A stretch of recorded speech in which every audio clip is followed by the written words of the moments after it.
نحمدہ ونصلی علی رسولہ الکریم، اما بعد فاعوذ باللہ من الشیطان الرجیم، بسم اللہ الرحمن الرحیم۔ قال اللہ تبارک و تعالی: ویل للمطففین الذین اذا اکتالوا علی الناس یستوفون واذا کالوہم او وزنوہم یخسرون الا یظن اولئک انہم مبعوثون لیوم عظیم یوم یقوم الناس لرب العالمین۔ وقال النبی صلی اللہ علیہ وسلم: کانت بنو اسرائیل تسوسهم الانبیاء کلما ہلک نبی خلفہ نبی الا لا نبی بعدی سیکون خلفاء فیکثرون۔ وقال النبی صلی اللہ علیہ وسلم: لا تزال طائفة من امتی قائمین علی الحق لا یضرهم من خالفهم۔ صدق اللہ مولانا العظیم وصدق رسولہ النبی الکریم۔ معزز دوستو، دین اسلام کی تعلیمات انسانی جان، اس کے مال اور اس کی عزتوں کی حفاظت اور سلامتی کے لیے قطعی اور یقینی فیصلے کرتی ہیں۔ دین اسلام کے پیش نظر کل انسانیت کی، انسانی جانوں کی قدر و قیمت، انسانوں کے محنت و مشقت سے کمائے ہوئے مال کی حفاظت اور ان کی جو معاشرے میں عزت اور احترام ہے، اس کی حفاظت کے لیے نازل ہوئی ہیں۔ تین بنیادی مقاصد اور اہداف کل انسانیت کے حوالے سے دین اسلام کے پیش نظر رہے ہیں۔ اس دنیا میں انسان کی جان محفوظ رہے، اس کے مال کی حفاظت رہے اور اس کی عزت اور احترام برقرار رہے۔ انسانی معاشرہ ان تینوں چیزیں ہی بنتا ہے۔ یہ تینوں چیزیں انسان کی زندگی سے نکل جائیں، جان کی حفاظت کا کوئی نظام موجود نہ ہو، انسان بے قدر و قیمت بن جائے، اس نے جو محنت و مشقت سے مال کمایا ہے اسے لوٹنے والے سوسائٹی میں موجود رہیں اور انسانوں کی عزتوں سے لوگ کھیلتے رہیں، تو وہ جنگل کا معاشرہ ہو سکتا ہے، انسانی معاشرہ نہیں ہو سکتا۔ اللہ کو چونکہ انسانیت محبوب ہے اور جب تک اس کرۂ ارض پر انسانیت موجود ہے، اس کی بقا ان تین دائروں سے وابستہ ہے۔ ان تینوں دائروں کی حفاظت کے لیے دین اسلام کی تعلیمات قانون سازی کرتی ہیں، احکامات دیتی ہیں۔ ان تینوں دائروں میں انسانیت محفوظ ہوگی تو انسانیت کا تعلق اپنے ذات، اپنے پیدا کرنے والے خالق و مالک اور ذات الہی کے ساتھ تعلق صحیح ہو۔ جان ہی ہر وقت خطرے میں، مال ہی لٹ رہا ہے، عزتیں ہی پامال ہو رہی ہیں، تو وہ خدا جو انسانوں کو معزز دیکھنا چاہتا ہے، اس کے ساتھ انسانیت کا کیا تعلق باقی رہے گا؟ جہاں دین اسلام انسانوں کو اللہ کی معرفت، اللہ کی عبادت، اس کے ساتھ تعلق کی دعوت دیتا ہے، وہیں ان تینوں چیزوں کی حفاظت کے قوانین، ضابطے اور نظام بھی قائم کرتا ہے۔ انسانی معاشرے مالی لین دین کے بغیر نہیں رہ سکتے۔ انسان کی ضروریات معاشی معاملات طے کرنے کا عمل ہے۔ خرید و فروخت، لین دین، وہ انسانی معاشرے کی خصوصیت ہے۔ جانوروں کو اس کی ضرورت نہیں ہے، باقی مخلوقات کو ضرورت نہیں ہے، انسانوں کو ضرورت ہے کہ وہ اپنی احتیاجات کی تکمیل کے لیے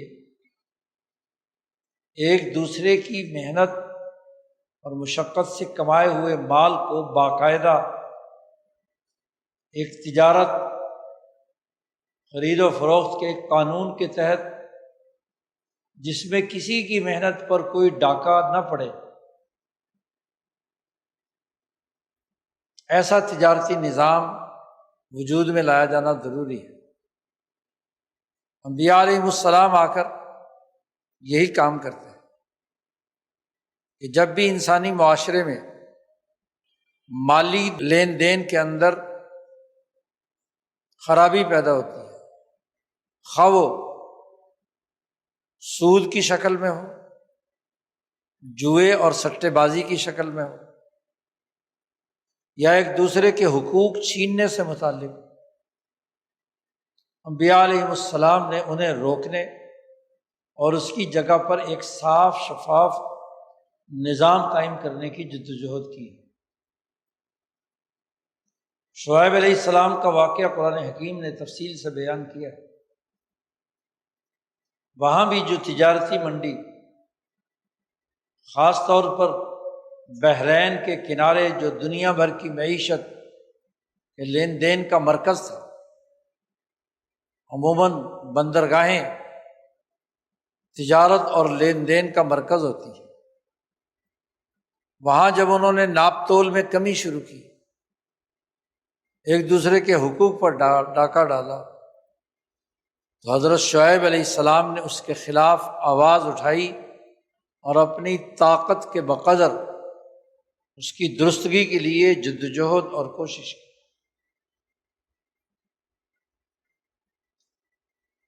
شعیب علیہ السلام کی قوم نے ان سے کہا کہ بھئی آپ کا کام تو نماز پڑھنا، روزہ رکھنا، عبادات کرنا ہے، تو جاؤ مسجد بناؤ، نماز پڑھو، عبادت کرو۔ تیری عبادت کا ہمارے مال کے ساتھ کیا تعلق ہے؟ الصلاۃ تأمرک ان نترک ما یعبد آباؤنا او ان نفعل فی اموالنا ما نشاء۔ کیا تیری نماز مداخلت کرتی ہے کہ ہم جن آباء و اجداد کے طور طریقے پر ہیں، جن کی وہ پوجا کرتے رہے ہیں، وہ چھوڑ دیں؟ اور یہ کہ مال ہمارے ہیں، ہم جیسے چاہے ایک دوسرے سے لین دین کریں، تیری نماز اس کے اندر کیوں مداخلت کرتی ہے؟ مالی معاملات میں تیری نماز کا کیا دخل ہے؟ قرآن نقل ہے۔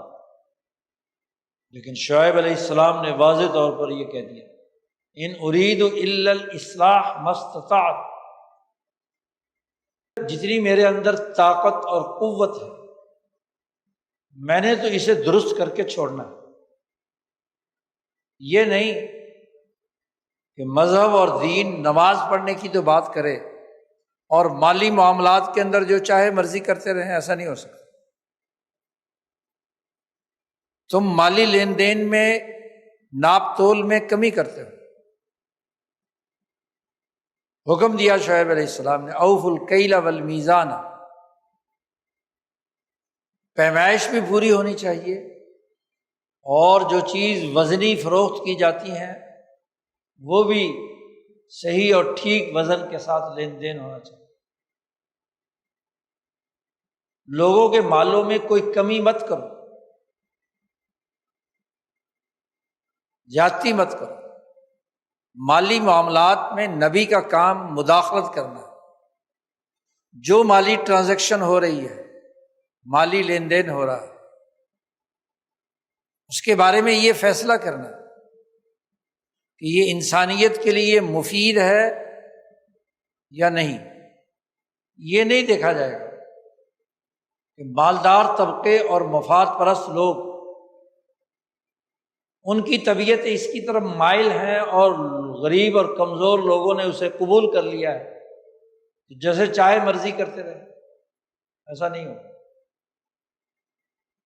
نبوت کا ہدف جہاں انسانوں کو اللہ سے جوڑ کر اس کی عبادات کے لیے تیار کرنا ہے، وہیں اس کا ہدف انسانی معاملات، خاص طور پر مالی معاملات اور جان کی حفاظت سے متعلق جو امور ہیں ان کے تحفظ کو بھی یقینی بنانا ہے۔ نبی اللہ کی طرف سے مقرر کردہ وہ اتھارٹی اور حکومت رکھتا ہے جو ذمہ دار ہے انسانی تحفظ کا، انسانی مال کے تحفظ کا۔ جیسے دنیا میں ہر حکومت ذمہ دار ہے اپنی جغرافیائی حدود میں بسنے والے انسانوں کی جان، مال، عزت، آبرو کی حفاظت، ایسے ہی ہر دور کا نبی جس کی اصل میں حکومت، اس کی ذمہ داری ہے کہ وہ ان تینوں چیزوں کی حفاظت کرے، مالی معاملات میں مداخلت کر کے ان مالی معاملات کے اندر جو خرابی پیدا ہوئی ہے اسے دور کرے۔ قرآن حکیم نے انبیاء علیہ السلام کے واقعات بیان کر کے اس حقیقت اور اصول کلیہ کو لوگوں کے سامنے واضح کیا کہ نبوت کا ہدف عبادات الہی کے ساتھ ساتھ انسانی معاملات کو عدل و انصاف کی بنیاد پر قائم کرنا بھی، ہر جگہ پر عدل کی گفتگو۔ یہ آیت مبارکہ جو خطبے میں تلاوت کی ہے،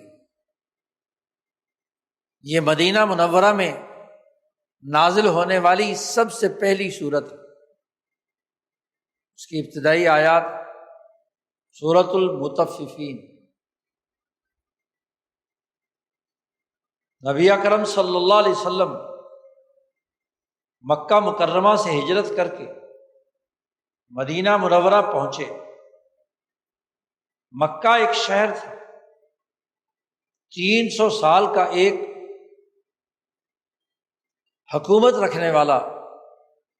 ترقی یافتہ شہر تھا۔ عالمی منڈیاں اس کے ساتھ جڑی ہوئی تھی،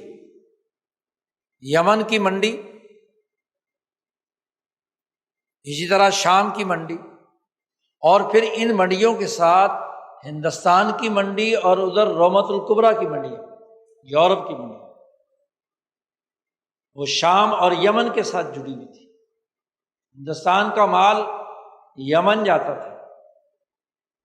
یمن سے یہاں مال آتا تھا،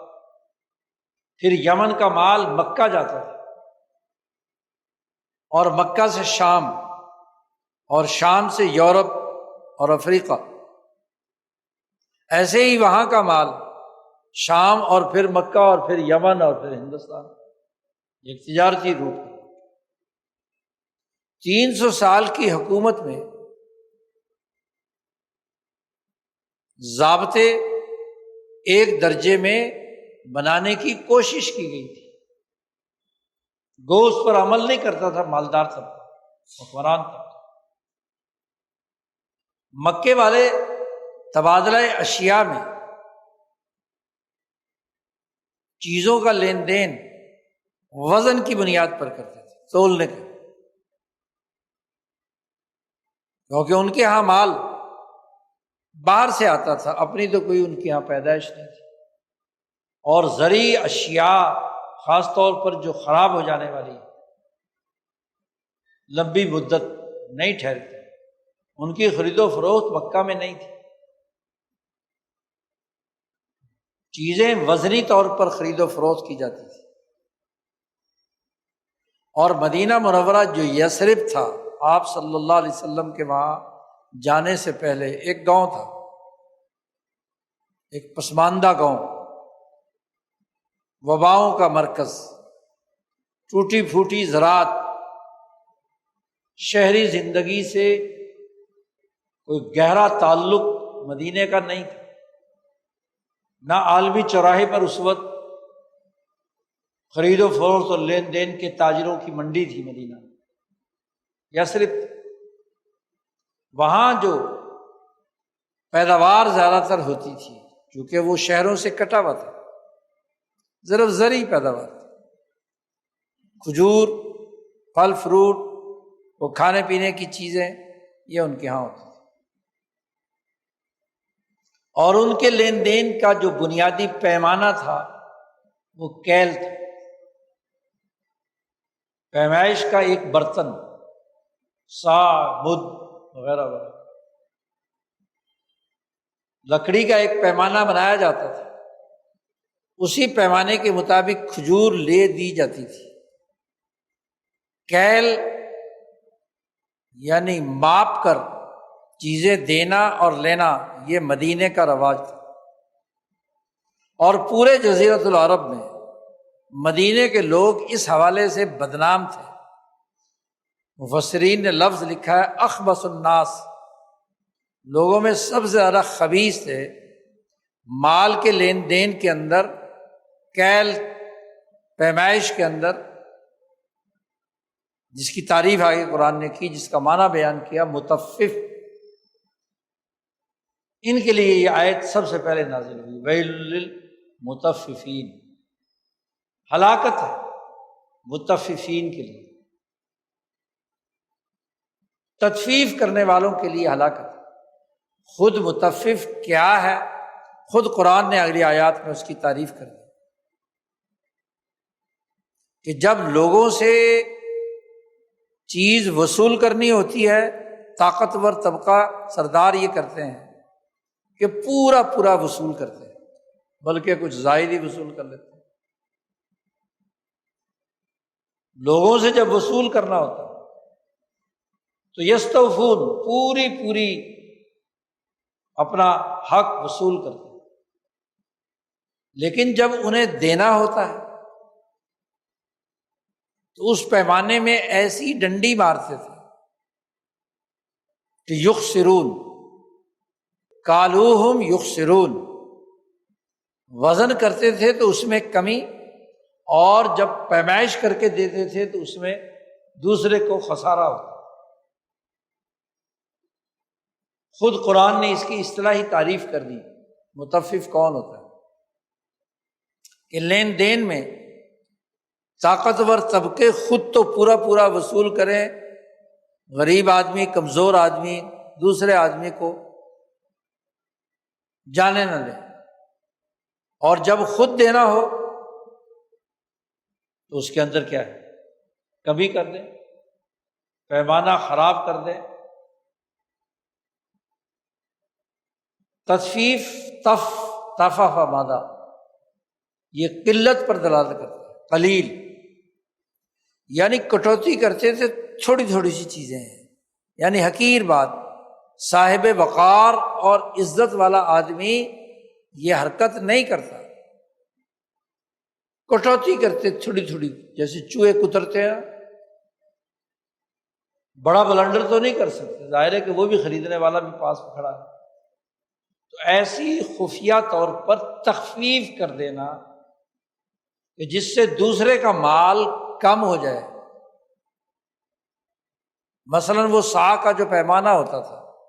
2-2.5 کلو کا، اس کے پیمانے کے مثلاً کھجور ڈالی تو پورا بھرنے کے بجائے لینا ہے تو بلکہ اچھی طرح دبا دبا کے بھرنا، اور جب دینا ہے تو پورا بھرنے کے بجائے تھوڑا سا کیا ہے نیچے رکھ کر ایک دم الٹ دیا۔ شام سے گندم آتی تھی یا جو وہاں ہوتا تھا یا اور چیزیں، ان میں یہی حرکت کرتی، یعنی کوئی زیادہ بڑا کام نہیں، معمولی سی چھوٹی چھوٹی کیا ہے، تھوڑی سی گندم بچا لی، تھوڑا سا کھجور بچا لیا، اس کو کہتے ہیں تطفیف یعنی التخفیف یعنی التقلیل۔ اور یہ صرف کھانے پینے کی چیزوں میں نہیں، عربوں میں یہ ہر کام میں جب آدمی کسی ذمہ داری کو ادا کرنے، خاص طور پر کوئی اشیاء کے لین دین میں ایسی ڈنڈی مارتا ہے کہ جس سے دوسرے کے مال کا کچھ حصہ آپ کے پاس رہ جائے، اس کو تفیف کہتے ہیں۔ یہ عام محاوروں میں بھی یہ لفظ استعمال ہوتا رہا۔ مثلا ابن عمر رضی اللہ تعالیٰ عنہما نے یہ لفظ استعمال کیا ہے اس دوڑ کے سلسلے میں جو نبی اکرم صلی اللہ علیہ وسلم مدینہ میں کرایا کرتے تھے۔ گھوڑ سواری کے لیے گھوڑوں کو آپس میں دوڑایا جاتا تھا، ان کی ریس کرائی جاتی تھی۔ وہ گھوڑے حدیث پاک میں آتا ہے جو مزبر ہوتے تھے، ازمار کیا ہوا۔ ازمار کا مطلب یہ کہ جو نسلی گھوڑے ہیں ان کو خوب کھلا کر ہفتہ ڈیڑھ ہفتہ، پھر ہفتہ ڈیڑھ ہفتہ انہیں بھوکا بھی رکھا جاتا۔ وہ جو غذا ہے وہ ان کے جسم کے اندر جذب ہوتی تھی تو وہ پھرتیلے بن جاتے، جسم موٹا نہیں ہوتا۔ وہ پھرتیلا گھوڑا دوڑتا بہت تیز، ان کی جو ریس ہوتی تھی وہ بہت دور تک۔ سنیت الوداع حدیث پاک میں آیا، سنیت الوداع جو مدینہ منورہ میں وہ پہاڑی جہاں سے آخری مرتبہ لوگوں کو رخصت کیا جاتا تھا، وداع کیا جاتا تھا، جہاں آ کر رسول اللہ صلی اللہ علیہ وسلم کا مدینے کے شہریوں نے استقبال کیا تھا۔ طلع البدر علینا من ثنایات الوداع، یہ ثنایات الوداع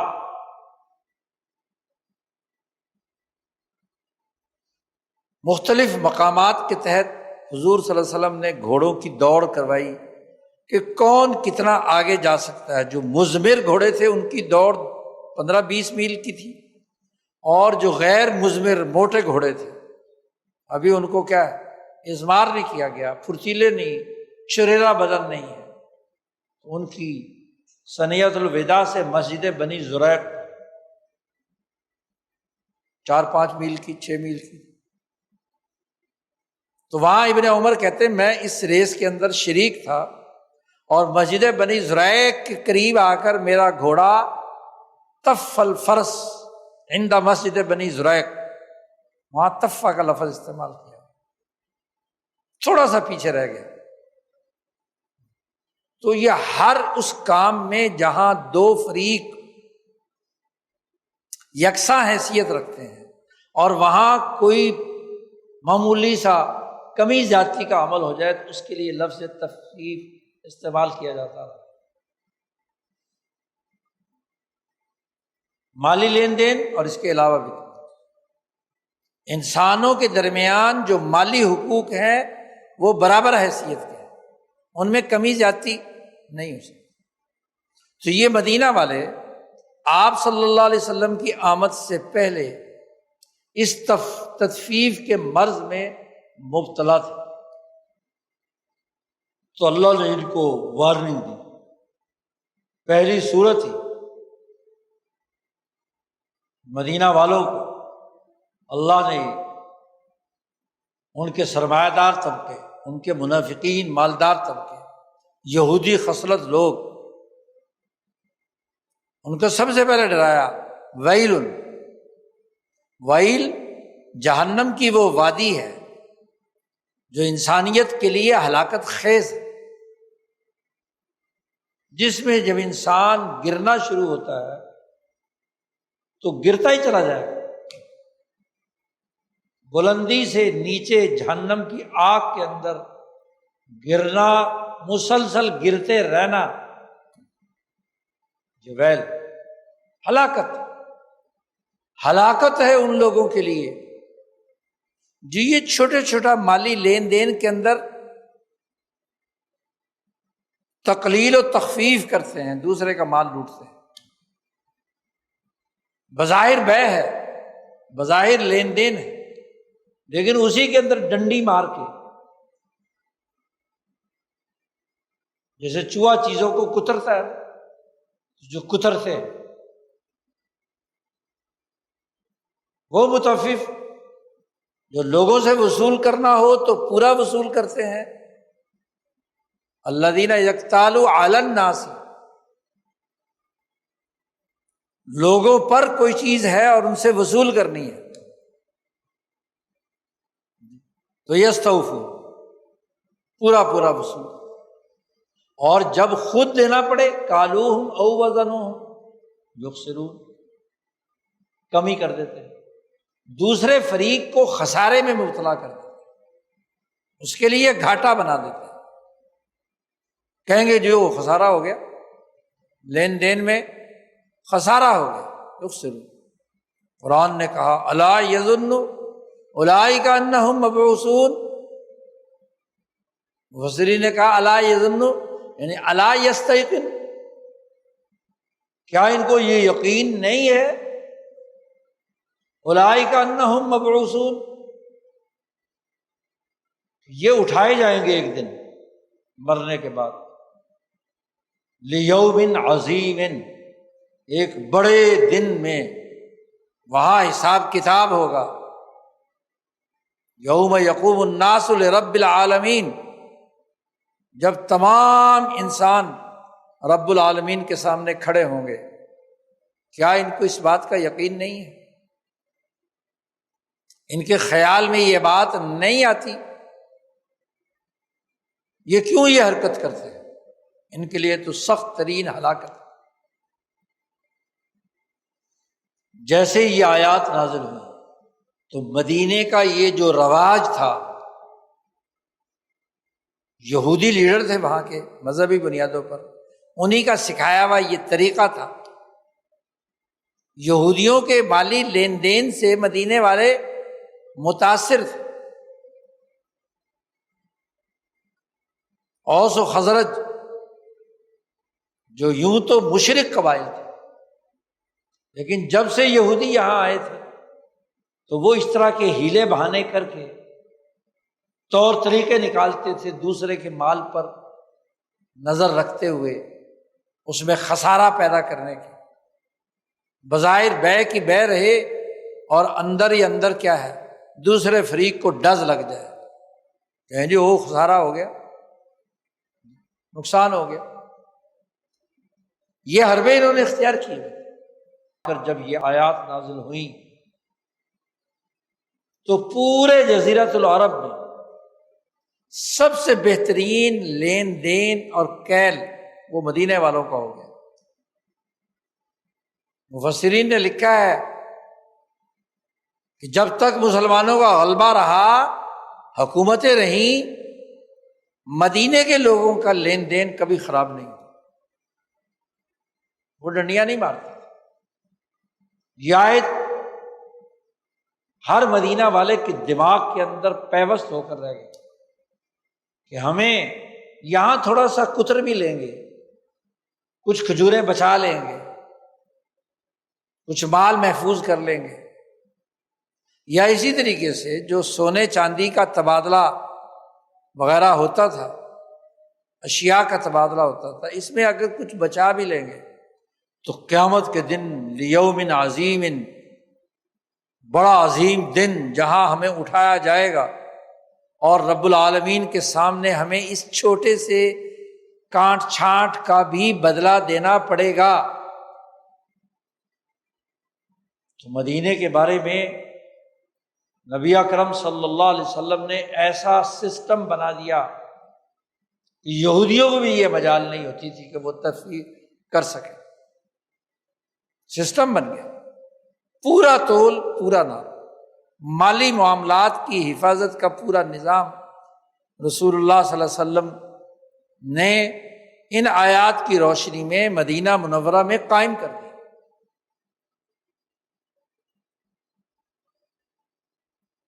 جس آبادی کی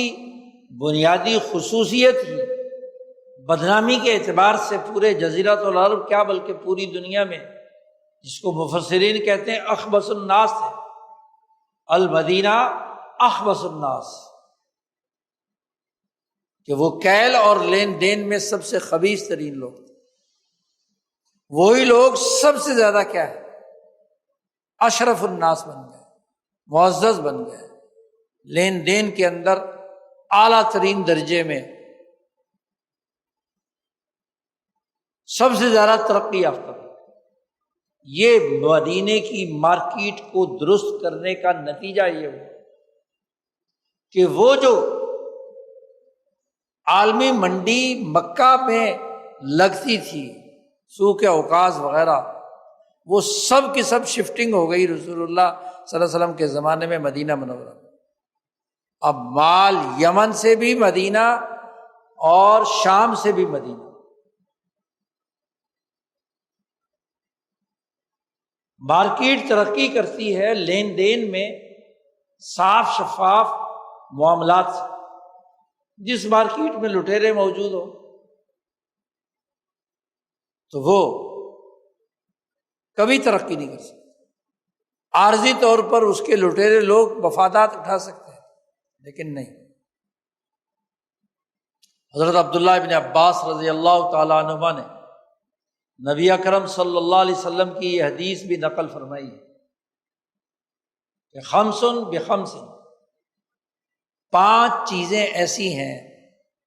کہ جب وہ سر انجام پاتی ہیں تو 5 خرابیاں اور برائیاں بھی ان پر مسلط ہوتی ہیں۔ ما نقض قوم علی عہد، کوئی قوم جب بھی معاہدہ توڑتی ہے تو اللہ تعالیٰ صلت اللہ علیہم عدوہم، اللہ تعالیٰ ان پر ان کے دشمنوں کو مسلط کر دیتا ہے۔ انسانی معاشرے کی ترقی کی اساس معاہدات، سماج بنتا ہی معاہدات سے، بین الاقوامی معاشرہ بھی معاہدات سے بنتا ہے۔ وہ کسی قوم کا قومی سوشل کانٹیکٹ ہو یا بین الاقوامی نظام، معاہدات سے عبارت۔ آپ جب معاہدات کر کے اس عہد کو توڑتے ہیں، اجتماعی نظام کی دھجیاں اڑاتے ہیں، جو زبان آپ نے کی ہے، جو وعدہ کیا ہے، جو عہد کیا ہے، جو قومی بنیادوں پر عہد توڑنے لگ جائے، ما نقض قوم، فرد کی بات نہیں کی، رجل یا شخص کی بات نہیں کی، قوم جب عہد توڑتی ہے تو اللہ تعالیٰ ان کے دشمنوں کو ان کے قومی نظام پر مسلط کر دیتا ہے، غلام بن جاتا ہے، اپنے دشمن کے غلام۔ آدمی اپنے دشمن کا غلام بن جائے، اس سے زیادہ بدتر شکل کیا ہوتی ہے؟ کیونکہ دشمن نے تو تمہیں غلام بنانے کے بعد تمہاری جانی، مالی اور عزت و احترام کے تمام امور میں تمہاری دھجیاں بکھیر دیں گے، وہ پوری قوم یرغمال بن گئی، کیونکہ اس کے اپنے نظام میں جب معاہدات کی پاسداری نہیں ہے، عہد پورا نہیں ہو رہا، ہر آدمی دوسرے کی ٹانگ کھینچتا ہے، معاہدہ کر کے توڑتا ہے، تو اللہ ان کے دشمنوں کو ان پر مسلط کر دے۔ دوسری بات، نبی اکرم صلی اللہ علیہ وسلم نے فرمایا کہ جب بھی کوئی قوم ما حکموا بغیر ما انزل اللہ، جب بھی کوئی قوم اللہ نے جو حکم نازل کیا ہے اس کے علاوہ کسی اور حکم کے مطابق اپنا نظام چلاتی ہے،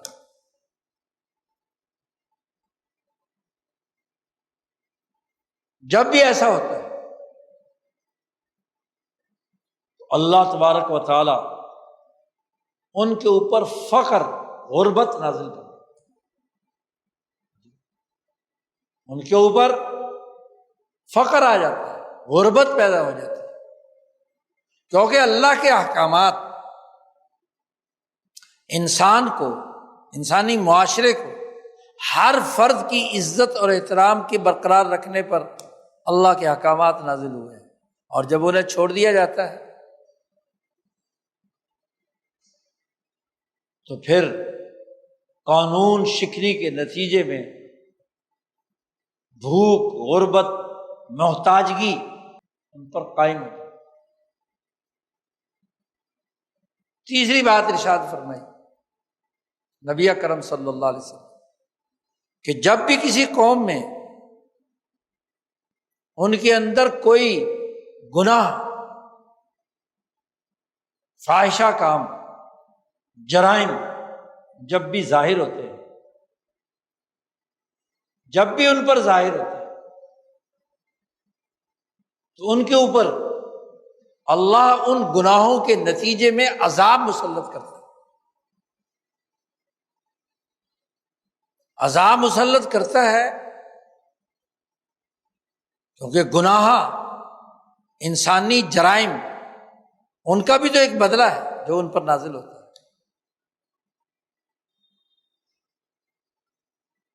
چوتھی بات ارشاد وما تفف الکیل، جب وہ ناپ تول میں کمی کرتے ہیں،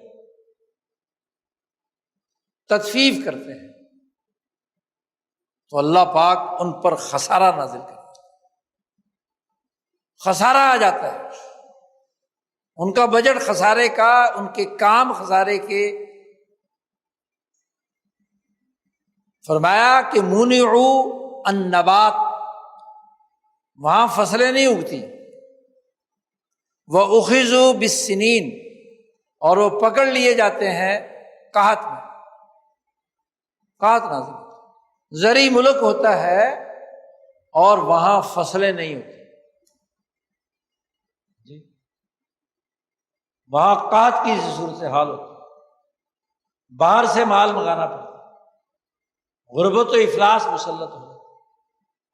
کیونکہ انہوں نے ان کی منڈیوں میں، ان کے خرید و فروخت کی مارکیٹوں میں نہ پورا وزن ہے نہ پورا کیل ہے، پیمائش صحیح نہیں۔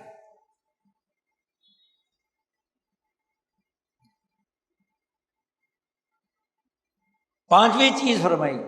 نبی اکرم صلی اللہ علیہ وسلم نے، ابن عباس کی اس روایت کہ جب بھی وہ ایسا برا عمل کرتے ہیں سوسائٹی کے اندر جس سے سوسائٹی میں انسانی حقوق ٹوٹتے ہیں، تو اللہ تعالیٰ ان پر کیا ہے؟ عذاب نازل، خرابی پیدا کرتا ہے۔ بارش بند ہو جاتی ہے، بارش کا نزول نہیں ہوتا، بارش رک جاتی ہے، اور جب بارش نہیں ہوتی تو باقی چیزیں، آسمان سے بارش نہیں برستی، پہلے اس میں زمین سے چیزیں نہیں اگتی، معاشی بدحالی پیدا ہو جاتی، تو 5 کاموں کے نتیجے میں 5 خرابیاں ان کی پورے معاشرے پر مسلط ہیں۔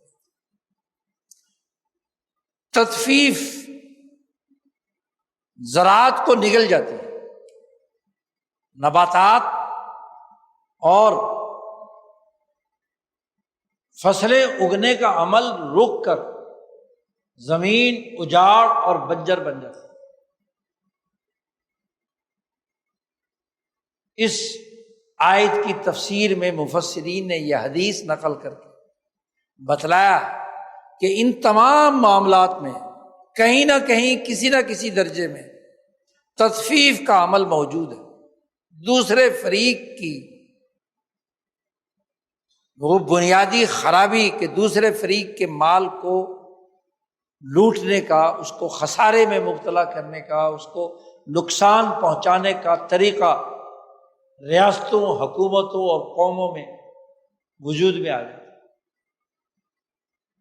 ہم مدینہ کے رہنے والوں نے تو یہ آیت پڑھی، آپ صلی اللہ علیہ وسلم کے فرمودات سنے، تو مفسرین اپنے زمانے تک لکھتے ہیں مسلمانوں کے غلبے کے زمانے تک ان کا لین دین تطفیف سے بالکل پاک تھا، پورا تولنا، پورا ناپنا، پورے حقوق ادا کرنا، یہ مدینہ والے اس معاملے میں پورے جزیرۃ العرب کیا بلکہ تمام ممالک سے سب سے اعلیٰ درجے پر فائز تھے، اس میں کبھی کوتاہی نہیں کرتے۔ تو انبیاء علیہ السلام کی تعلیمات مالی معاملات کے اندر عدل و انصاف کے برقرار رکھنے سے عبارت ہے۔ یہی وجہ ہے کہ جیسے جیسے مدینے کی ریاست کی یہ حکومت نبوی 10 سال میں آپ صلی اللہ علیہ وسلم کے دور حکومت میں ارتقا پذیر ہوئی، ابو بکر صدیق، عمر فاروق، عثمان غنی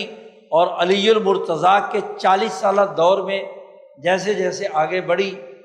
مالی معاملات کو ڈسپلن میں رکھنے، عدل و انصاف کی اساس پر لین دین کو کنٹرول کرنے کے ضابطے مزید بہتر سے بہتر ہوتے چلے، حتیٰ کہ بنو امیہ کے دور میں عبد الملک ابن مروان کے زمانے میں اپنی کرنسی جاری کر کے زر اپنی ٹکسال میں ڈھال کر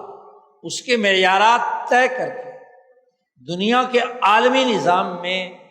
دین اسلام کی تعلیمات نے اپنا سکہ منوایا۔ جو مدینہ میں یہودیوں کی حرکت سے تطفیف کا عمل جاری تھا، یہ تطفیف کا عمل قیصر و کسریٰ کے ہاں بھی تھا۔ سونے کا سکہ قیصر روم کے لوگ اس کی دار الضرب میں ڈھلتا تھا، اور چاندی کا سکہ درہم وہ کسریٰ ایران کے دار الضرب میں ڈھلتا تھا، مہر ان کی لگتی تھی۔ اور ان سکوں کے لین دین میں ان لوگوں نے، وہاں کے جو طاقتور لوگ ہیں، خود بلکہ حکومت ایک وزن کا سکہ متعارف کرایا تو ڈھالتے وقت خود سرکار اس کے اندر کمی کر دیتے، تطفیف کر دیتے۔ تطفیف کمی ہی ایسی ہے یا اتنی ہے کہ جو بظاہر نظر نہ آئے، لیکن آپ جب سکہ ڈھال رہے ہیں اور وہ پورا وزن نہیں ہے، وزن شو کر رہے ہیں 1 تولہ مثلا، اور وہ 1 تولے سے چند گرام کم ہے، تو عام آدمی بیچارے کو کیا پتا، اس نے تو دیکھا کہ سرکاری مہر لگی ہوئی ہے، استعمال کرو۔ یا پورا سکہ بنتا تھا دار الضرب سے، لیکن تاجر لوگ، نوسر باز لوگ، مافیاز، وہ اس کے اندر اس طریقے سے کھرچتے یا کترتے تھے کہ بظاہر پتہ نہ چلے اور اس میں سے سونا کچھ نکال لیا جائے یا چاندی اس میں سے کچھ نکال لی جائے۔ ایسا سکہ عام آدمی کو تو نہیں پتہ چلتا، لیکن تاجر جو سمجھدار ہے وہ جان لیتے تھے، اس لیے ان سکوں کو زیوف کہا جاتا ہے۔ اور چونکہ خود روم میں اور ایران میں تو وہ نہیں چل سکتے تھے، تو وہ جو دور دراز کے علاقے تھے، عربوں کے علاقے، وہ کھوٹے سکے ایسے معاشروں میں آپ صلی اللہ علیہ وسلم کی آمد سے پہلے تو خوب ہی چل رہے تھے، آپ صلی اللہ علیہ وسلم کی آمد کے بعد بھی مارکیٹوں میں ایسے سکے چلنا شروع ہوئے، تو پھر وہ کم ہوتے ہوتے آخری حد پر رک اس لیے نہیں رہے کہ سکہ ڈھالنے کا عمل وہاں سے چل رہا ہے، تو بس صحیح سکے چلتے تھے، باقی زیوف قرار دے کر ایک طرف کر دیے جاتے۔ اب قیصر روم کو جب اس کے تمام علاقوں پر جب بنو امیہ نے قبضہ کیا، قبرص پر، یورپ پر، تو اس نے باقاعدہ قیصر روم نے شام اور مدینہ میں وہ سکے جو وزن میں کم اور زیوف شمار ہوتے تھے وہ زیادہ تعداد میں بھیجنا شروع کر دیا۔ تو عبد الملک بن مروان نے اسے سمجھا اور پھر انہوں نے اپنا سکہ جاری کیا جس پر اللہ اور محمد یہ چھاپ کر متعارف کرایا سکہ، اور اس کا وزن برقرار رکھا، اس میں کوئی کمی زیادتی۔ اب جب صحیح وزن کا سکہ ملے گا تو دنیا بھر کا تاجر اس کے پیچھے جائے گا۔ تو تجارت کا رخ جو یورپ اور ایرانیوں کے پاس تھا وہ آہستہ آہستہ مسلمانوں کی طرف، تو دنیا کی عالمی تجارت پر قبضہ تسلط کے ذریعے سے نہیں کیا، بلکہ صاف شفاف تجارت اور لین دین کے ذریعے سے کیا۔ تطفیف کا خاتمہ کر کے مسلمانوں کے سامنے پوری عالمی تجارت ان کے کنٹرول میں آئی۔ یہی حال ہندوستان میں بھی تھا۔ عرب تاجروں کا جب لین دین یہاں گجرات احمد آباد میں ہونا شروع ہوا تو انہوں نے کیا، جب پورا وزن کا سونے کا سکہ یا چاندی کا سکہ انہوں نے یہاں دیا تو یہاں کے لوگوں کی آنکھیں کھل گئیں کہ یہ معیار کے مطابق چیز کا لین دین ہے، کوئی اس میں قطر بیونت نہیں۔ تجارت عام طور پر زبان درازی کی جاتی ہے کہ بھی مسلمانوں نے بھی تو دنیا کی تجارت پر قبضہ کر لیا تھا۔ وہ دنیا کی تجارت پر لوٹ مار کے ذریعے سے قبضہ نہیں ہوا، دنیا کی تجارت پر اپنے لین دین کو صاف شفاف رکھ کر، ہر انسان کے حق کو ملحوظ رکھ کر دنیا کی تجارت کے اندر اپنی تجارتی منڈیوں پر ان کا آنا جانا ہوا، لین دین ہوا، سسٹم درست ہوئے، ان اخلاقیات کی بنیاد پر تجارت مسلمانوں کے پاس چلی گئی۔ اب جس کو بھی تجارت کرنی ہے ان کے پیٹرن پر کرنی، تو دنیا بھر کی منڈیوں میں مسلمان تاجروں نے، مسلمان حکومتوں نے اپنا پورا نظام نافذ کیا، انسانی حقوق کی حفاظت کی۔ یہ تصفیف کا عمل عالمی نظام میں سب سے پہلے اس وقت شروع ہوا جب اس سونے چاندی کو لوٹنے والے یورپین بھیڑیے ایشیا اور افریقہ پر مسلط ہوئے۔ ایڈم اسمتھ نے جب یہ نظریہ دیا کہ جس کے پاس زر زیادہ سے زیادہ جمع ہوگا، ارتکاز ہوگا، وہ طاقتور، تو اب کسی طریقے سے دنیا بھر کے ملکوں سے زر کھینچ کر برطانیہ اور لندن میں لایا جائے۔ اگر یورپین قوموں کو آگے بڑھنا ہے تو زر کھینچ کر لائیں اپنے پاس، یہاں سے سرمایہ داری کا آغاز ہوگا۔ گویا کہ زر کی اساس پر اب وہ زر کیسے آئے؟ صاف شفاف تجارت اگر کی جائے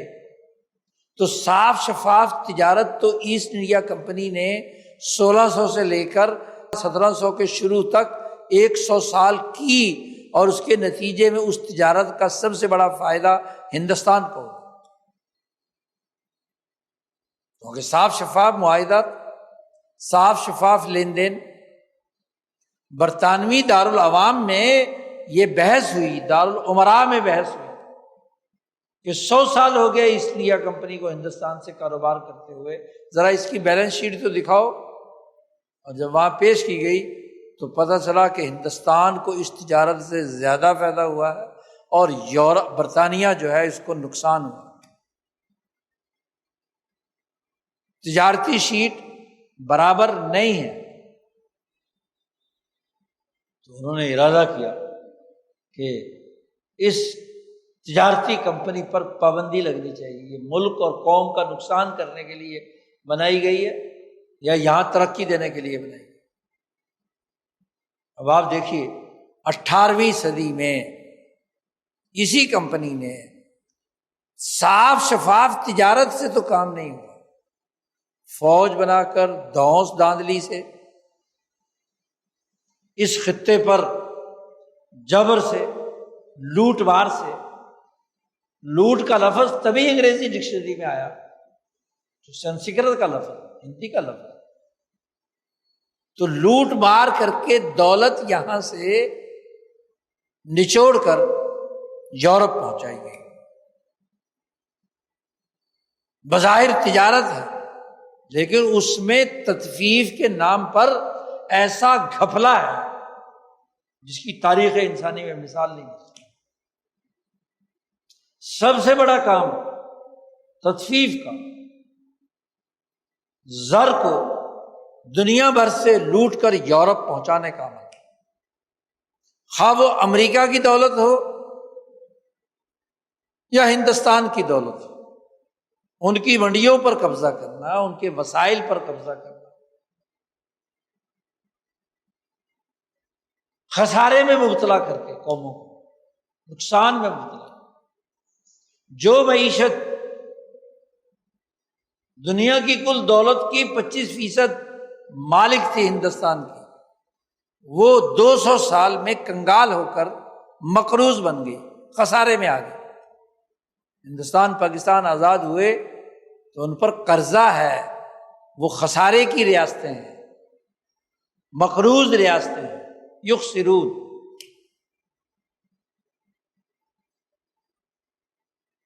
وہی کام جو مدینے کے وہ اخبث الناس کرتے تھے، یہ اخبث لوگ یورپ کے، انہوں نے وہی حرکت کی جس کو قرآن بیان کرتا ہے کہ جب لوگوں سے وصول کرنا ہو تو پورا بلکہ اور زیادہ دباؤ ڈال کر وصول کرتے ہیں، بدتر شکل۔ اور جب لوگوں کو دینا ہو، ہندوستانیوں کو دینا ہو، امریکہ کے ریڈ انڈینز کو دینا ہو، تو یخسرون، انہیں خسارے میں مبتلا کرتے۔ ہندوستان بھی خسارے میں، امریکہ بھی خسارے میں، دولت سرمایہ دار کے پاس، چند خاندانوں کے قبضے، یخسرون۔ تو سب سے پہلی تخفیف مسلمانوں کے مغلوبیت کے زمانے میں ان سرمایہ داری نظام کے بڑے بڑے سرمایہ داروں اور لوٹ مار کرنے والوں نے پیدا کی، اس آیت کے علی الرغم، اس کے خلاف جس آیت نے ایک عالمی نظام بنایا تھا عدل و انصاف کے ساتھ تبادلے اور لین دین کا، اس آیت کے علی الرغم یہاں یورپین بھیڑیوں نے نظام بنا کر زر پر قبضہ کیا۔ پہلا بلنڈر تو یہ کیا، تطفیف یہ ہوئی، خسارے مسلط کیے گئے، نقصانات معاشروں پر مسلط کیے، بھوکا ننگا کیا۔ پھر اس سے بڑھ کر ایک اور خسارہ شروع ہوا اگلے مرحلے کہ سونا چاندی کو لین دین کا آلہ مبادلہ کے بجائے اس کی جگہ پر ایک کاغذی نوٹ ہمارے ہاتھ میں پکڑا دیا۔ تطفیف کی اگلی شکل، چوہے کی طرح اس زر کو کترنے کی ایک اگلی شکل، کہ ایک رسید بنا کر دے دی کہ حامل حاضہ کو مطالبہ پر ادا کرے، اور کہا کہ یہ سونا تو ہمارے پاس جمع ہوگا، اس جمع شدہ سونے کے بہاف پر آپ کو جب ضرورت ہو تو بینک سے لے سکتے ہیں، ہاں جی، مطالبہ جب بھی کریں گے لو یہ رسید پکڑ لو۔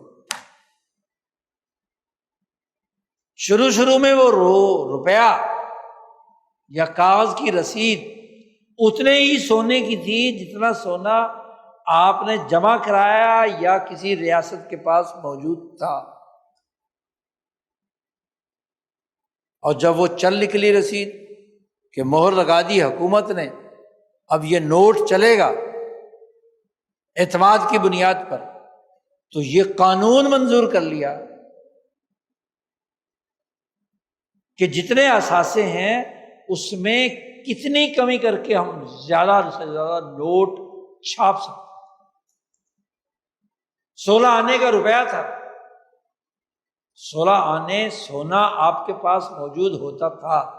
لیکن رہ گیا 14 آنے، تو آپ نے کہا کہ نہیں، سرکاری حکم سے اب یہ 16 آنے میں چلے گا۔ تو یہ کترنا نہیں ہے، یہ تطفیف نہیں ہے، خسارے میں مبتلا کرنی ہے ریاست کو، مالی معاملات کے اندر دوسروں کو نقصان پہنچانا نہیں ہے۔ 2 آنے کی کمی کے ساتھ وہ سرکار کا نوٹ، کاغذی نوٹ، وہ لوگوں کے سامنے 16 آنے میں چل رہا ہے، جبکہ اس کی قدر اور ویلیو اس کے مطابق نہیں۔ اور پھر یہ سلسلہ چلتے چلتے چلتے اثاثوں کے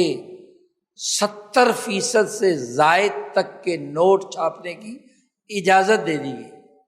دنیا بھر میں قومیں، ان کے اسٹیٹ بینکس،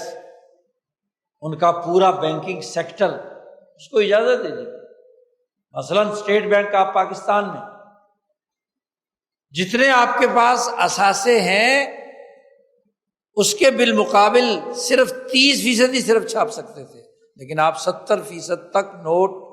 جعلی نوٹ چھاپ سکتے ہیں، کیونکہ اس پر گورنر صاحب کی مہر لگی، چلے گی۔ ڈالر اتنے اثاثے نہیں جتنے ڈالر چھاپ دیے گئے۔ اگلی تخفیف یہ کی، چوہے بڑے ہو گئے، موٹے ہو گئے۔ پہلے تو بیچارے چھوٹے سے چوہے تھے، انہوں نے تھوڑا کتر بھی محنت کی تھی۔ اب جب چوہا بہت موٹا ہو گیا تو اس نے ایک دم چھلانگ لگائی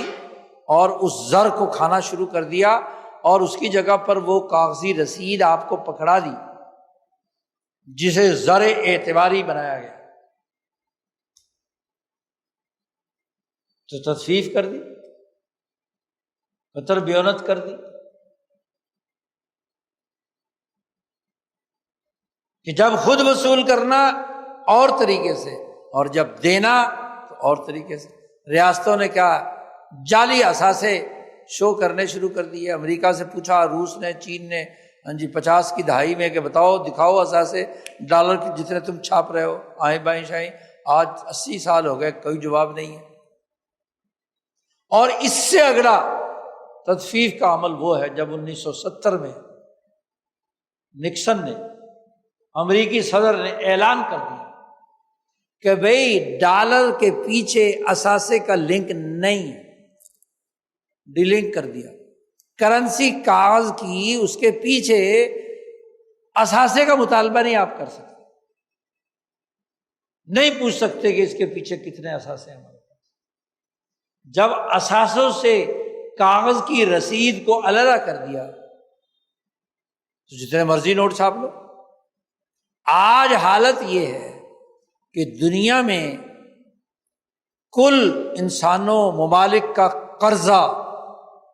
اس کے دنیا کے کل اثاثوں سے 1600% تک زیادہ ہے۔ کاغذوں کے اندر، کتابوں کے اندر قرضے چڑھے ہوئے ہیں، اتنے تو پیسے ہی کوئی نہیں، اتنے تو اثاثے ہی موجود نہیں دنیا میں۔ یہ سب سے بڑی تخفیف نہیں ہے، دوسرے کے مال کو نقصان پہنچانے اور خسارے کی بات نہیں ہے، تخفیف کا پورا کرنسی نظام اس پر استوار کر لیا۔ اسی لیے جب شروع میں کاغذ کا نوٹ جاری کیا گیا سونے کے بدلے میں، تو محققین علماء نے اسی وقت کہا تھا یہ جائز نہیں، اس کا لین دین درست نہیں۔ اور پھر 50-60 سال کے عرصے میں ملکوں اور قوموں نے، معاشروں نے اس کے SOPs بنا کر قومی نظام کے ساتھ وابستہ کر کے، قومی ڈھانچے کے ساتھ کسی درجے میں ہم آہنگ کر دیا، قومی بقا کے لیے۔ خاص طور پر جنگ عظیم اول کے بعد جب نیشنلزم کی بنیاد پر ریاستیں وجود میں آنے لگیں، تو قومی تحفظ کے لیے قومی کرنسی کے ضابطے، قاعدے، اصول، لوٹ مار کم سے کم کرنے کی امور بیان کیے، تو بہت سارے علماء نے اسے جائز بنا دیا. انہوں نے کہا بھی زر اعتباری بھی ویسا ہی ہے جیسے سونا چاندی، کیونکہ سونا چاندی کے زر کی تو گردش نہیں ہے. گردش جن کاغذوں کی ہو رہی ہے اسی کو بنیاد بنا کر زکوٰۃ وصول کی جائے گی، زکوٰۃ ادا کی جائے گی، معاملات کیے جائیں گے، لین دین کیا جائے گا.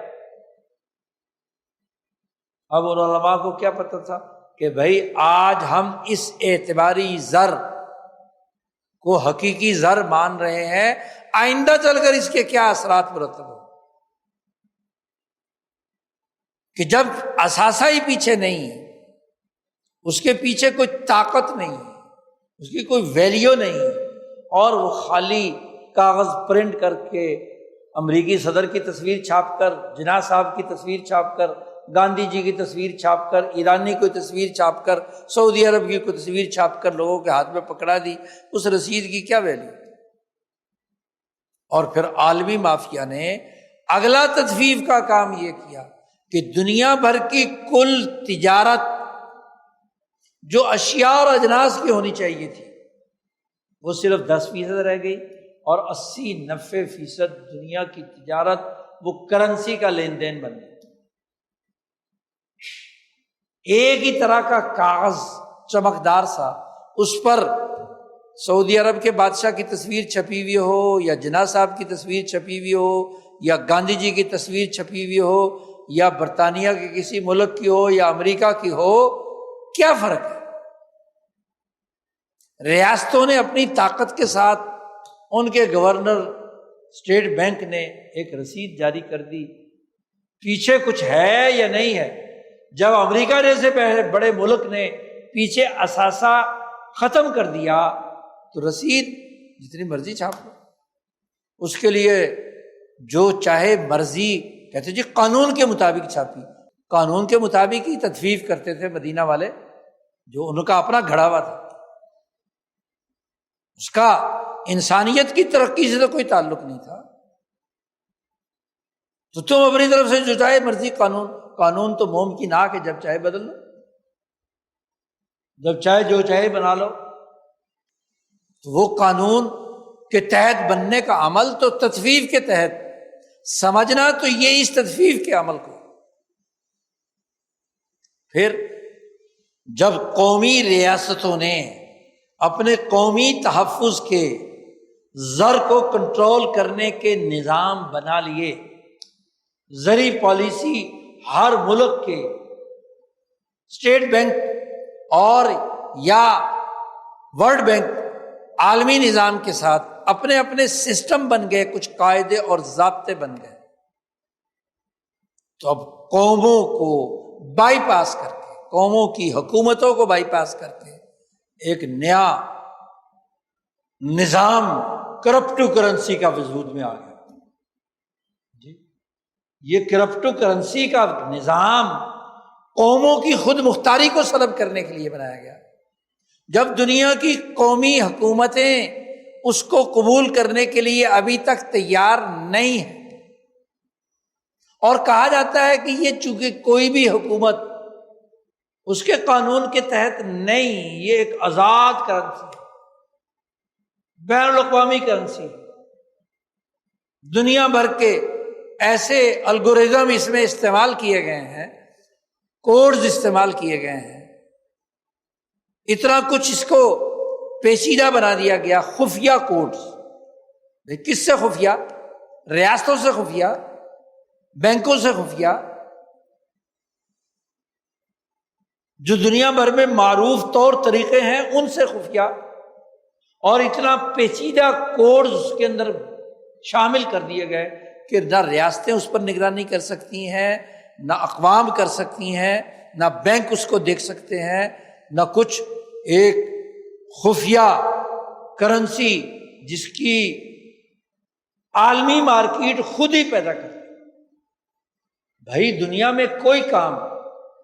بغیر کسی سسٹم کے دنیا بھر میں فروغ پذیر ہو گیا.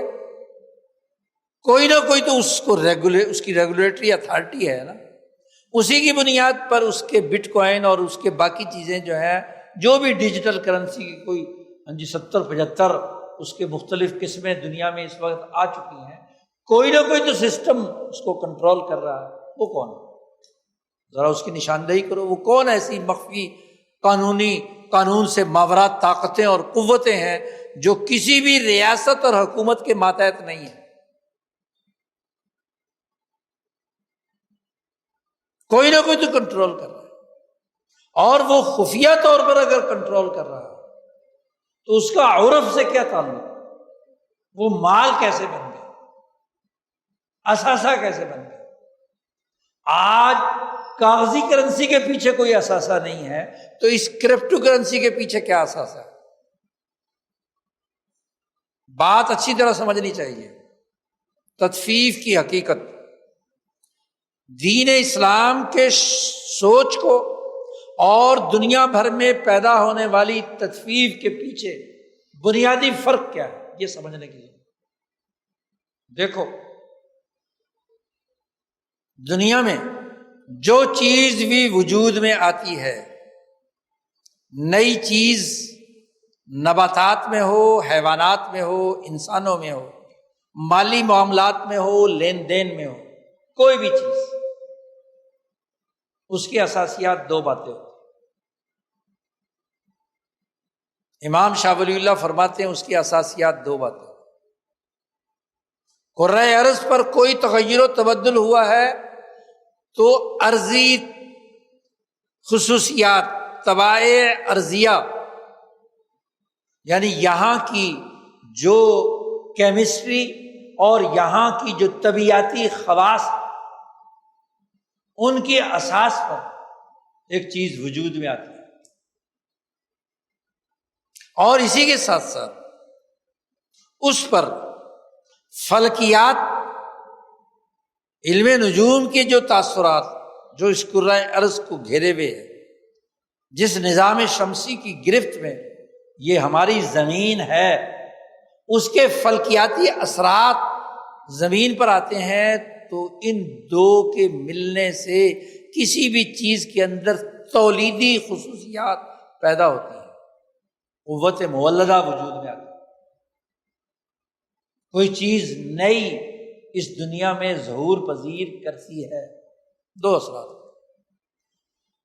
ارضی اور سماوی۔ پھر اسی کے ساتھ ساتھ اس پورے نظام شمسی کو کنٹرول کرنے والی اور اس پورے طبی ارضی خصوصیات کو کنٹرول کرنے والی طاقت، ملائے اعلیٰ کی قوتیں ذات الہی کے رنگ میں اس کو رنگتی ہیں۔ صبغ الہی کا لفظ استعمال کیا ہے امام شاہ ولی اللہ دہلوی نے، قرآن نے بھی کہا صبغۃ اللہ ومن احسن من اللہ صبغہ۔ دو چیزیں ہوتی ہیں، ایک طبی خصوصیات کے ساتھ اس کے ارتقائی عمل سے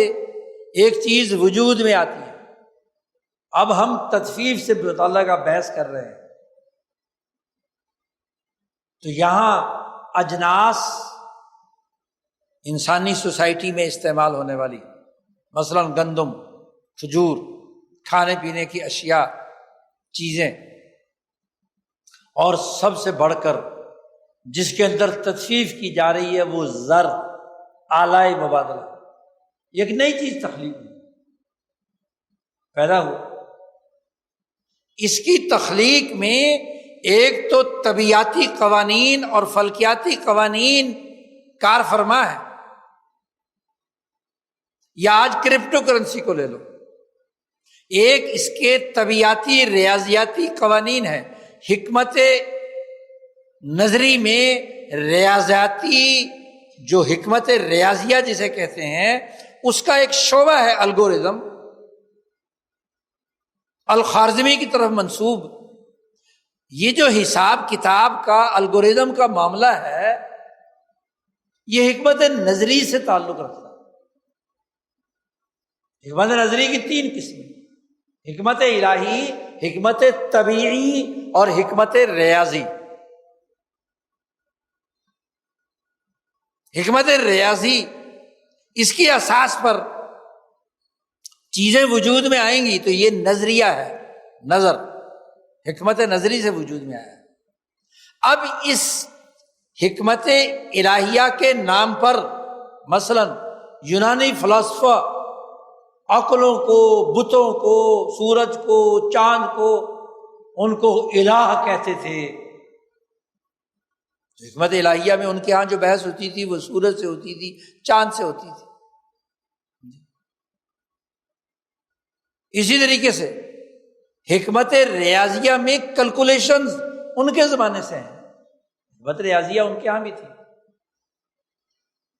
جس کو ترقی دے کر مسلمانوں نے، خوارزمی نے، ابو علی سینا نے اگلے مرحلے میں داخل کیا۔ ریاضیہ تو یہ جو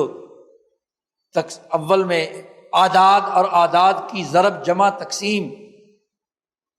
اور اس کی جو ساخت ہے وہ تو فلاسفہ ہندوستان، پھر فلاسفہ یہ اپنا توران، پھر فلاسفہ یونان، ان کے ارتقائی مراحل سے گزری ہے۔ یہ تو الخوارزمی کے زمانے میں اس کا الگوریدم وجود میں آیا۔ تو حکمت ریاضیہ کی اساس پر کسی چیز میں کوئی تخلیق ہوئی ہے، مثلا کرپٹو کرنسی کی تخلیق ہوئی ہے، چونکہ آج کل اس پر بڑی بحث ہو رہی ہے، اس کو سمجھنے کی ضرورت ہے۔ یا اس سے پہلے کاغذی کرنسی کی تخلیق ہوئی، لوگوں نے سوچا بھی سونا چاندی اتنا وزنی ادھر ادھر اٹھانے کے بجائے رسیدوں سے کام چلاؤ، چلو جی وجود میں آ گئے۔ یا اس سے پہلے خود زر تخلیق ہوا، طبیعت، حکمت طبیعیہ کی اساس پر، کہ جب انہوں نے دیکھا کہ زر، کپڑا بنایا، چمڑا بنایا، پتھر بنائے اور پتہ نہیں کتنی دھاتیں استعمال کی، شروع میں آلہ مبادلہ وہ سب گل سڑ جاتی تھی، جل جاتی تھی۔ تو تجربے سے، طبیعتی تجربات کے نتیجے میں دیکھا کہ سونا اور چاندی کی دھات ایسی ہے، نہ یہ گلتی ہے، نہ سڑتی ہے، نہ اس کے اندر کوئی زنگ لگتا ہے، نہ کچھ لینا دینا، یہ صدیوں تک قائم رہتی ہے۔ تو طبیعتی قوانین کے تحت زر آلہ مبادلہ بنانا، تو طبیعتی قوانین یا ریاضیاتی قوانین کے تحت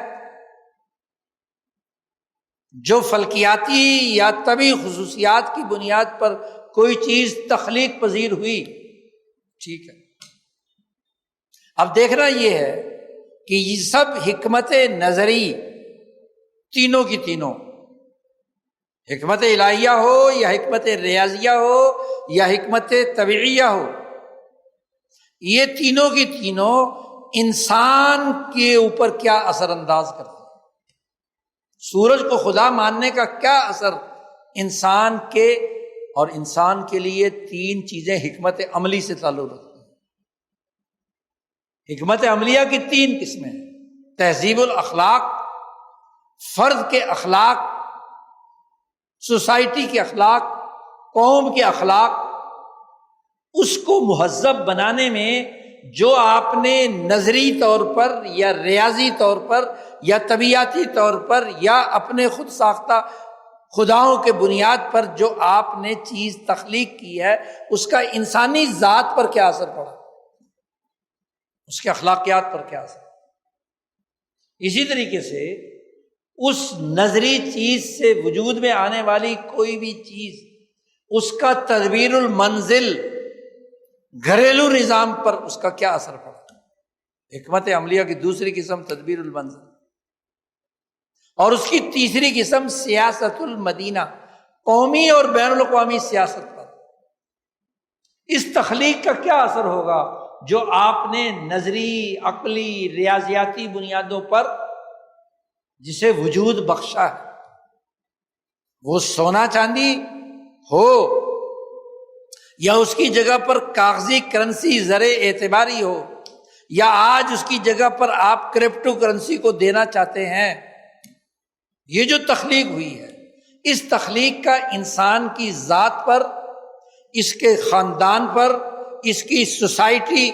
کے سیاسی اور معاشی تقاضوں پر کیا اثر ہوا۔ دین اسلام، انبیاء کی تعلیمات، علوم نبوت جو ملأ اعلیٰ سے انبیاء پر آتی ہیں، وہ یہ دو غور و فکر کرتی ہے کہ اگر یہ جو تخلیق ہونے والی چیز ہے یہ انسان کے اخلاق کو مہذب بنانے، اس کے خاندانوں کو ترقی دینے اور اس کی قومی اور بین الاقوامی سیاست کو نفع پہنچانے والی ہے، تو پھر اس تخلیق شدہ چیز میں اللہ تبارک و تعالیٰ کو چونکہ انسان کو محفوظ رکھنا ہے، الرحمن الرحیم نے وہ نقطہ حبیہ جو ہر انسان کی تخلیق کا سبب بنا، ارادہ الہیہ جس سے ایک یونیک انسان پیدا ہوتا ہے، یہ تقاضا کرتا ہے کہ اس انسان پر اس کا کیا اثر، برا اثر ہو تو وہ صبغ ظلمانی ہوتا ہے، اللہ کی نظروں میں وہ چیز غضب الہی کو دعوت دینے کا باعث بنتا ہے، چاہے وہ کتنے ہی ریاضیاتی قانون سے گزری ہو، کتنے ہی طبیعیاتی قوانین سے گزری ہو، کتنے ہی خود ساختہ حکمت الہیہ سے وجود میں آئی ہو، لیکن اگر وہ انسان کے لیے نفع بخش نہیں ہے، اما ما ينفع الناس فيمكث في الارض واما الزبد فيذهب جفاء، جو انسانیت کو نقصان پہنچانے والی ہے وہ محض جھاگ ہے، وہ محض عیاش لوگوں کی چیزیں ہیں، وہ جفا وہ ختم ہو جاتا ہے۔ اللہ کا رنگ اس زر پر آیا تھا جو سونے چاندی کی شکل میں انسانیت نے دریافت کیا تھا، اس لیے قدیم زمانے سے جب سے زر آلہ مبادلہ بنا، اس زر کو نفع انسانیت کے لیے استعمال کرنے کے قوانین ریاست مدینہ سے لے کر مسلمانوں کے غلبے کے 1000 سالہ دور میں انسانیت کے سامنے ہر دور میں رکھے گئے۔ اگر عبد الملک بن مروان نے زر کو اعلیٰ معیار پر انسان کی تجارت، زراعت، صنعت، سیاست، معیشت، تدبیر المنزل اور اس کی تہذیب و اخلاق کے لیے مرتب اور مدون کیا تھا، تو ہندوستان میں اکبر اعظم نے سونے کے معیارات قائم کر کے زر کو اصل حقیقی معیار پر قائم کر کے یہاں کے لوگوں کے نفع انسانیت کے لیے کام کیا۔ اس زر پر گو یہ عرضی خصوصیات رکھتی ہے زر، لیکن اس پر ایک رنگ الہی ہے، کیوں کہ یہ زر انسانوں کے تبادلہ اشیاء کے عمل کے لیے نفع بخش، لیکن جب اس میں قطر بیونت شروع کر دی، تطفیف شروع کر دی، تو قرآن نے مولا اعلیٰ نے کہہ دیا ویل للمطففین، ان کے لیے ہلاکت۔ غضب الہی نازل ہوتا ہے جب کسی پر رنگ ظلمانی غالب ہو جائے، اور جب ان پر رنگ نورانی آ جائے، صبغ الہی آ جائے، تو ذات باری تعالیٰ اس کو جنت کا انعام دیتا ہے۔ جنت اور جہنم یا جزا و سزا اشیاء کے نفع بخش اور یا غیر نفع بخش ہونے کی بنیاد پر، وہ صبغ الہی کیا ہے؟ صبغ الہی 1000 سال تک اس زر پر تھا کہ وہ انسانیت کے نفع کا کردار ادا کر رہا، اور جب اس میں قطر بیونت شروع کی، سود داخل کر دیا زر میں، سرمایہ ڈکلیئر کر کے تطفیف کا عمل شروع کر دیا، کمی کرنی شروع کر دی، اور پھر اس سے بڑھ کر جب کاغذ کی کرنسی جاری کر کے مافیاز نے سونے چاندی پر اپنا قبضہ، ریاستوں نے اپنے خزانے بھر لیے سونے چاندی کی اینٹوں سے، مالداروں نے، لوٹ مار کرنے والوں نے، اور لوگوں کو رسید پکڑا دی، اور وہ ہر سال افراط زر کا شکار ہو کر ان کی دولت میں خسارے پر خسارہ ہو رہا ہے۔ ہر سال افراط زر پیدا ہوتا ہے تو ان کی جیب سے، ان کے اکاؤنٹ سے ان کی سب کچھ نکال کر لے گئے، کتنی بڑی کٹوتی ہے، انہیں پتہ بھی نہیں 1,00,000 بینک میں جمع کرائے، اگلے سال اس لاکھ کی قیمت 80,000 رہ گئی جو اشیاء خریدنے جائے، تو یہ 20,000 کی کٹوتی یا 10,000 کی کٹوتی یہ تخفیف نہیں ہے؟ کیا اس کاغذی کرنسی کے یہ قوانین اور ضابطے لعنت الہی کا سبب ہیں یا صبغ الہی کا سبب ہے؟ اور اگر اب اس ریاستوں اور قوموں نے مل کر اس کے لیے کوئی ضابطے بنائے کاغذی کرنسی کے حوالے سے، اور پھر کم از کم اپنی قوم کے قومی تحفظ کے لیے، تو ایک ہی بین الاقوامی فراڈ کرپٹو کرنسی کے نام پر دنیا پر مسلط کیا جا رہا ہے۔ ٹھیک ہے، کہتے ہیں جی یہ بڑے پیچیدہ الگوریزم سے بنائی گئی ہے۔ سوال یہ ہے کہ اس کو بنانے کے لیے جتنی توانائی انسانی معاشروں کی خرچ کی جاتی ہے، بجلی خرچ کی جاتی ہے، پانی خرچ کیا جاتا ہے، اثاثے خرچ کیے جاتے ہیں، اس کے بدلے میں ایک خفیہ کوڈ ایک مخصوص مافیا کے قبضے میں آ جاتا ہے بس، اور پھر اس کی آلودگی انسانوں کی عمریں کم کر رہی ہے، ریاستوں کی تباہی کا سبب بن رہی ہے، سیاست مدینہ کو امن کے بجائے ظلم کے اندر دھکیلنے کا باعث بن رہی ہے۔ پھر سوال پیدا ہوتا ہے کہ جب ایک کرنسی طے شدہ قوانین کے تحت بین الاقوامی سطح پر اور ملکوں کی قومی سطح پر موجود ہے، تو یہ خفیہ کرنسی بنانے کی ضرورت کیا پیش ہے؟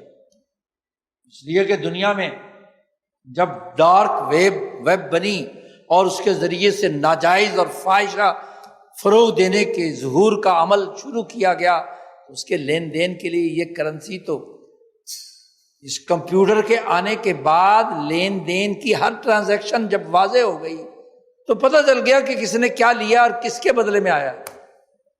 اس سے جان بچانے کے لیے ایسی کرنسی جاری کرو، کرنسی کے نام پر ڈرامہ کرو کہ جس کے نتیجے میں لین دین بھی کسی کی نظر میں نہ آئے۔ جب حکومتوں کا تعلق ہی نہیں، بینکوں کی ٹرانزیکشن کے ساتھ تعلق نہیں، تو جو ڈارک ویب ہیں ان میں جو بدماشیاں مرضی کرو اور اس کے جو مرضی پیسے لے لو، کرپٹو کرنسی میں۔ تو تخلیق ریاضیاتی قانون کے تحت ہوئی، لیکن اس کے اوپر صبغ الہی نہیں ہے، اس کے اوپر رنگ ظلمانی ہے، صبغت ظلمانی ہے۔ اس وقت تک ظلمانی رہے گا جب تک اس کو اوپن کر کے دنیا کی ریاستیں اس کے لیے انسانی فائدے کے بنیادی قوانین لاگو کر کے اس کو عام نہیں کر دیتی، اس وقت تک رنگ ظلمانی رہتی۔ آج بحثیں کی جاتی ہیں، فتویٰ جائز ہے جی، ناجائز ہے جی، فلانا ہے جی، اسلام جو ہے ترقی کے راستے میں رکاوٹ ہے۔ اسلام ترقی کے راستے میں رکاوٹ نہیں، انسانی ترقی کے ذریعے ضروری ہے کہ انسانی حقوق کا تحفظ کیا جائے، انسانی مالوں کا تحفظ کیا جائے، ان کو خسارے سے دور رکھا جائے۔ آج یہ کرپٹو جتنی بھی کرنسی ہے، یہ منی لانڈرنگ، جوا، سٹا، ڈارک ویبوں کے ذریعے سے زناکاری اور جرائم کی اماجگاہ بننے والی جو جتنی بھی ویب ہیں ان کا ذریعہ بن چکا ہے۔ کسی ضابطے، کسی قانون میں نہیں۔ وہ بین الاقوامی نظام جو 100 سال 150 سال میں لوگوں نے، قوموں نے اپنے اپنے حقوق کے تحفظ کے لیے بنایا تھا، اس کو ڈنج گڑنجا کر کے اس پوری معیشت کو کیپچر کر لیا جائے۔ وہ کاغذی نوٹ کے تھبے دے کر ایک بٹ کوائن خرید، پھر جب اس کی کوئی ریگولیٹری اتھارٹی نہیں، تو آپ دیکھیے کہ 2021 میں جنوری میں اس کا ریٹ 30-35 ہزار تھا، اپریل میں اس کا ریٹ 57,000 تھا، اور جون جولائی کے اندر جا کر اس کا ریٹ جو ہے وہ 70-75 ہزار تک چلا گیا، اور پھر جو ایک دم دھڑام سے گرا ہے نہیں پتا۔ اب جن لوگوں نے مہنگی خریدی، ٹھیک ہے، جنہوں نے 30,000 میں خریدی تھی انہوں نے اگر 57 میں یا 75 میں بیچا تو ان کے پاس تو راتوں رات ڈبل سے ٹربل دولت آ گئی. جوا نہیں ہے یہ. اور جن لوگوں نے اس وقت خریدا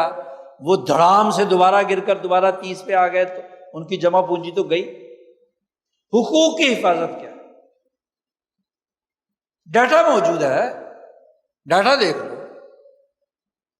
صرف یہ کہہ دینا کہ ریاضیاتی قوانین اور بہت سارے کمپیوٹر چلا کر ہم نے اس کو بڑی مشکل سے بنایا ہے، یہ بڑا اثاثہ ہے. سوال یہ کہ یہ اثاثہ نفع انسانیت کے لیے ہے یا ضرر انسانیت کے لیے؟ اگر اس میں رنگ ظلمانی موجود ہے تو ناجائز. پہلے ثابت کرے نفع انسانیت. خفیہ کیوں رکھی ہوئی؟ حکومتیں کیوں تسلیم نہیں کر رہی؟ صرف یہ کہہ دینا کہ جی یہ مال ہے، اور مال کی تعریف فقہ کی کتابوں میں سے تخریجات میں سے نقل کر لیتے ہیں کہ المال الذی یمیل الیہ الطبع. مال وہ ہوتا ہے جس کی طرف طبیعت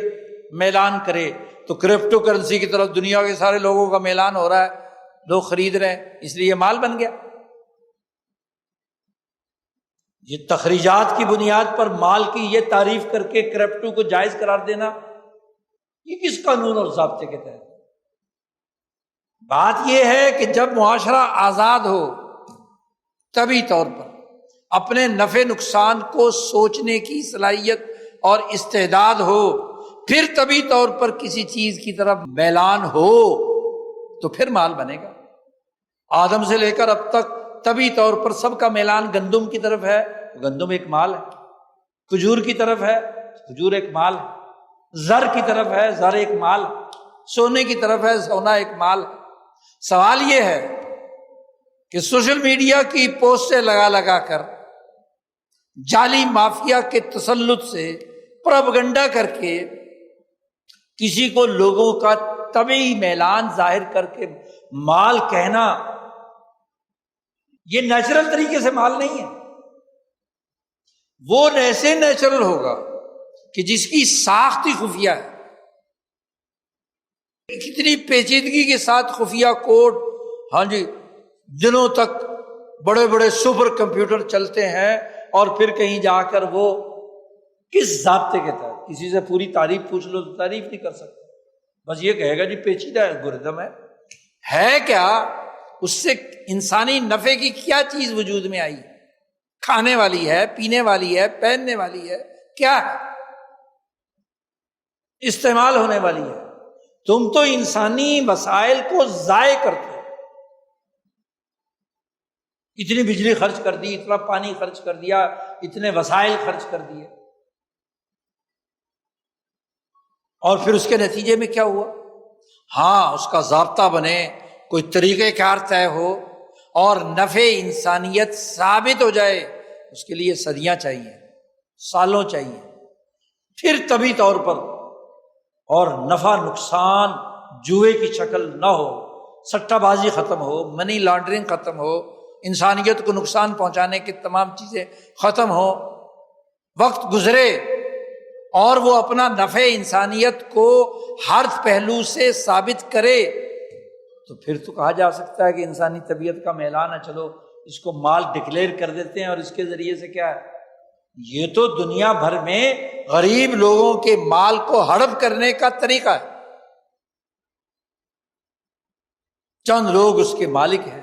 اور لوگوں کو لگا دیا ہے، کیونکہ سرمایہ داری نظام ہے، راتوں رات مالدار ہو جاؤ گے، یہ خرید لو، یہ لین دین کر لو، یہ کر لو، وہ کر لو، اور اس کے نتیجے میں ان کی جو جائز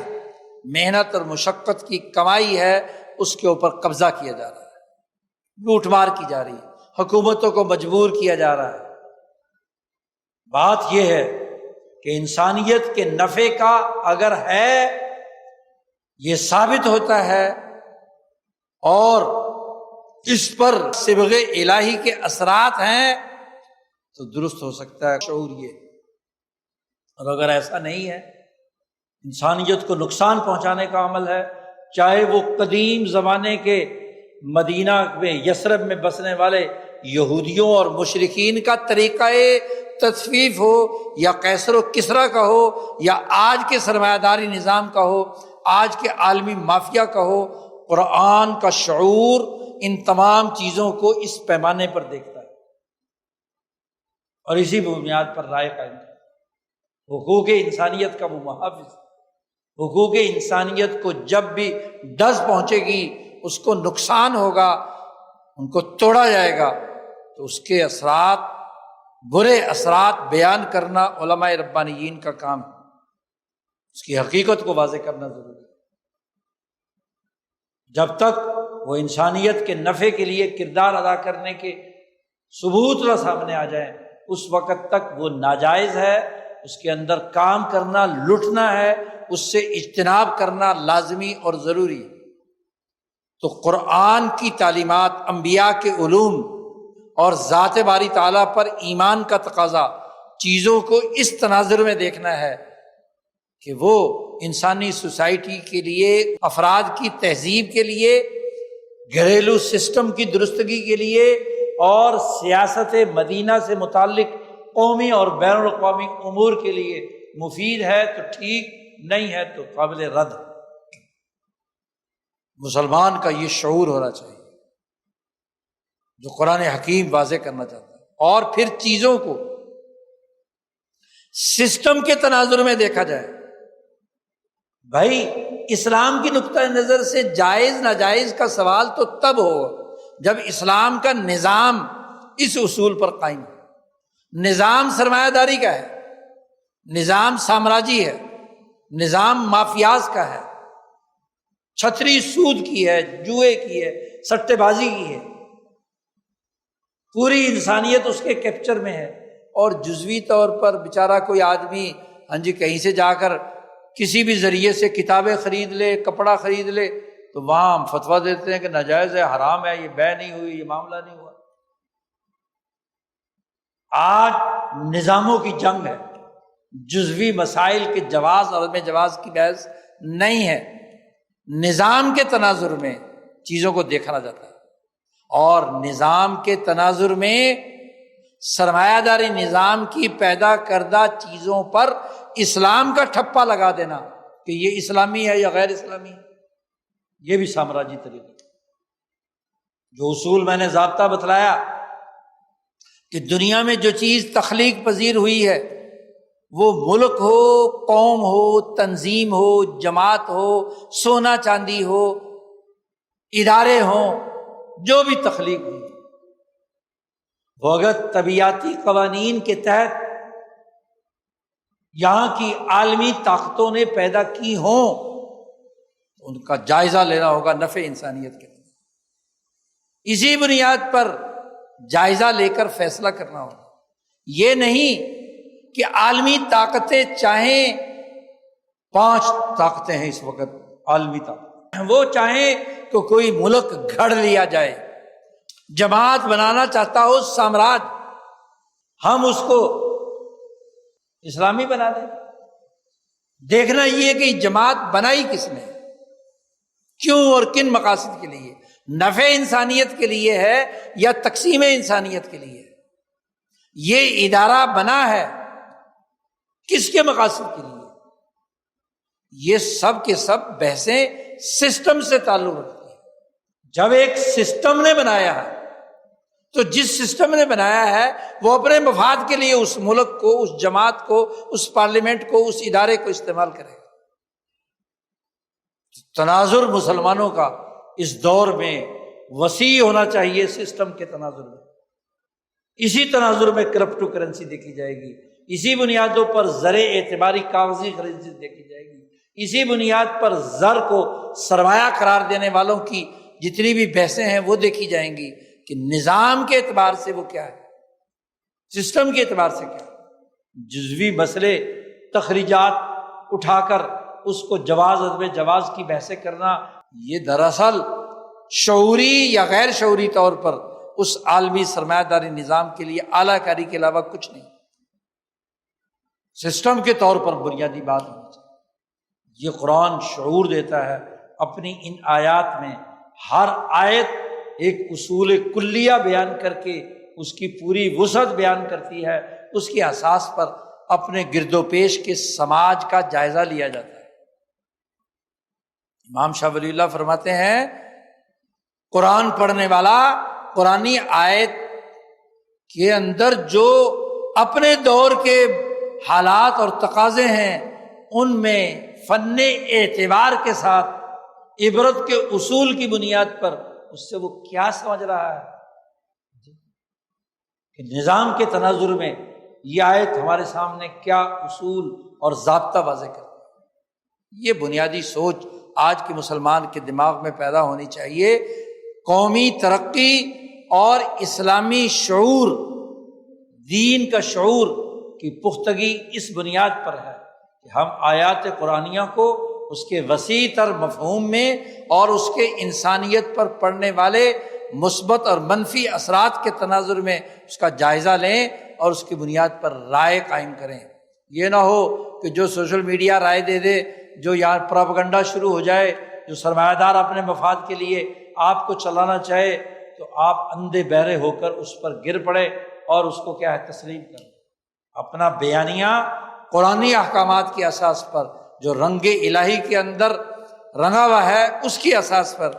اپنے اس شعور کو بڑھانے کی ضرورت ہے۔ اللہ تعالی ہمیں قرآن حکیم سمجھنے اور اس کے مطابق عمل کرنے کی توفیق عطا فرمائے۔ وآخر دعوانا الحمد للہ رب العالمین۔